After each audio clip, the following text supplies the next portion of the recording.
66 78 15 233 37 81 52.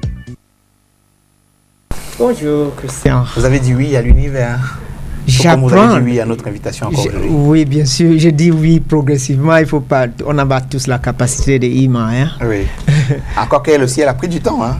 Bon, écoutez. C'est d'ailleurs pourquoi elle nous amène dans différentes étapes de oui, sa. Oui, tout à fait. Grâce à elle, on va arriver à dire oui. Et voilà. Donc nous aussi, on est dans ces différentes étapes-là. Oui. Et justement, parlant d'étapes, Emmanuel, ce livre, je vous le rappelle, hein, c'est de ces livres qu'on parle à l'instant, Oser dire oui à l'univers de Irma Wonja. Alors justement, dans ces étapes, il y a la question de l'acceptation du handicap qui est tout un chapitre dans ce livre. Oui. Et donc, l'acceptation du handicap a donc lui aussi plusieurs étapes pour y arriver finalement. Pour y arriver, oui, effectivement. Elle a commencé comme nous avons le psychiatre a présenté dernièrement. Nous avons le déni et le choc comme première étape.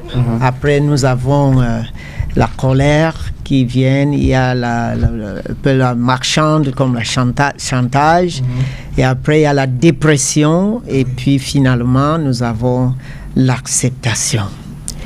Je voulais dire que c'est pas toutes les professionnels, les victimes des challenges, parce que IMA Sapa vient d'un AVC, mais il y a plusieurs raisons. Et je vous ai dit la semaine passée que ça, ce sont les étapes que Rose a présenté pour la séparation. Jamais dans le cas de mort, on vient d'annoncer que vous avez perdu quelqu'un de très cher. Et la première chose, c'est de dénier le fait et puis d'entrer en colère et après. C'est pas possible. Voilà, c'est pas pour ça. Voilà. Et pour la mort, qu'est-ce que tu veux et tout. Mais il y a la colère qui suit. Et après, il y a un peu, qu'est-ce que je peux en tirer, une sorte de bargain, une marchande avec un peu de chantage des fois. Mais tout ça peut se passer très rapidement. Tout ça peut se passer avec certaines étapes qui viennent rapidement effacer d'autres. Par exemple, Ima, dans son cas, n'a pas traîné sur la phase des marchands et tout. Il n'y avait pas grand-chose là-bas. Fait rapidement, elle commence à vivre la douleur de sa nouvelle situation. C'est la phase de dépression et de penser à tout ce qu'elle ne pourra plus faire et quelles sont encore des ambitions, des rêves qui ne pourront plus se réaliser.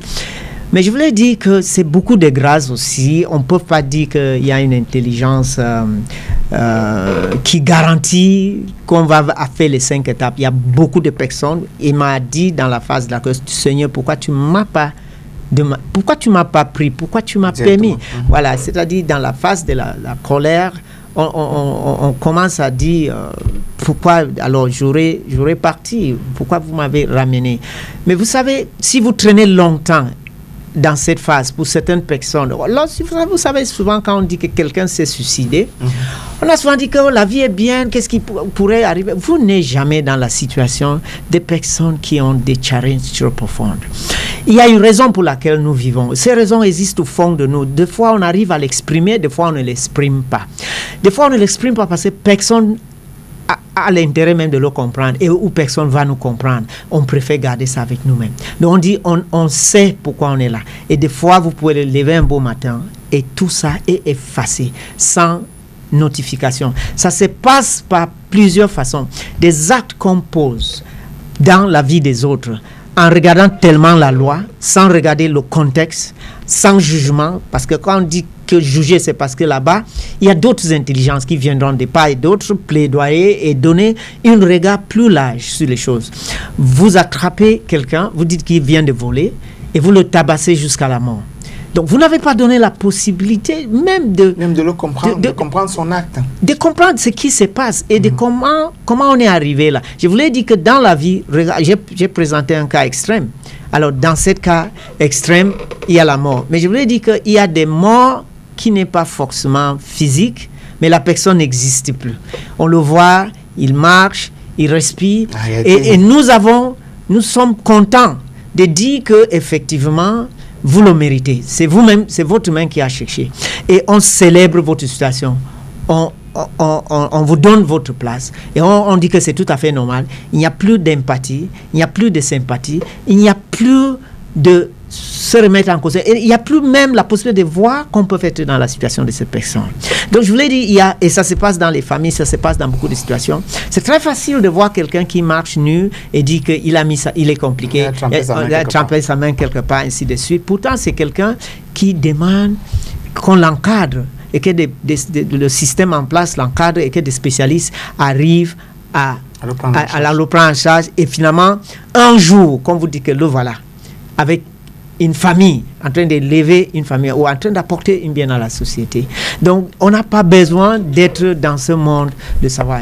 L'humilité enseignée par Ima dans ce travail formidable nous amène à commencer à poser des questions. Aujourd'hui, cet enseignement est tellement profond que on se remet en cause. On commence à poser la question, à quel moment est-ce que nous avons fait du mal à quelqu'un?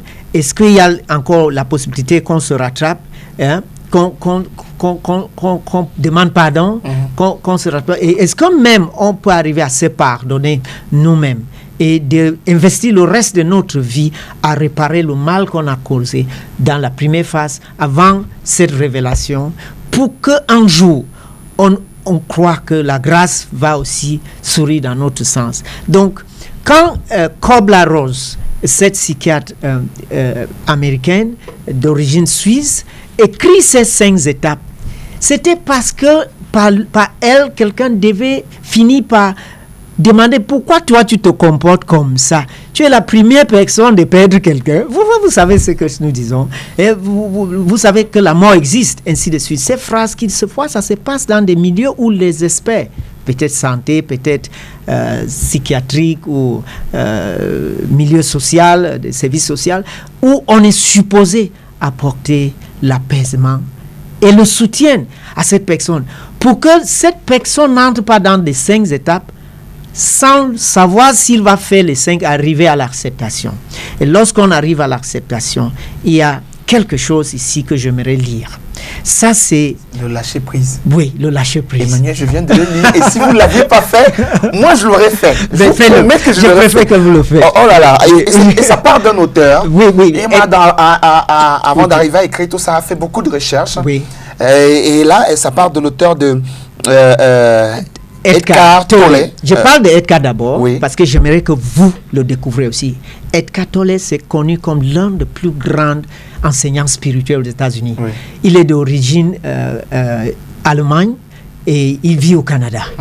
Edgar Tolle, j'aimerais que vous allez sur YouTube, le voir juste physiquement, écoutez quand il parle. Avant de comprendre, il t'a déjà apaisé. Et Ima ne peut pas être un autre loin de notre Edgar Tolle qui se fait déjà quand je vois toutes les références qu'elle a utilisées. Et elle dit, l'auteur Edgar Tolle nous définit clairement ce que c'est le lâcher prise.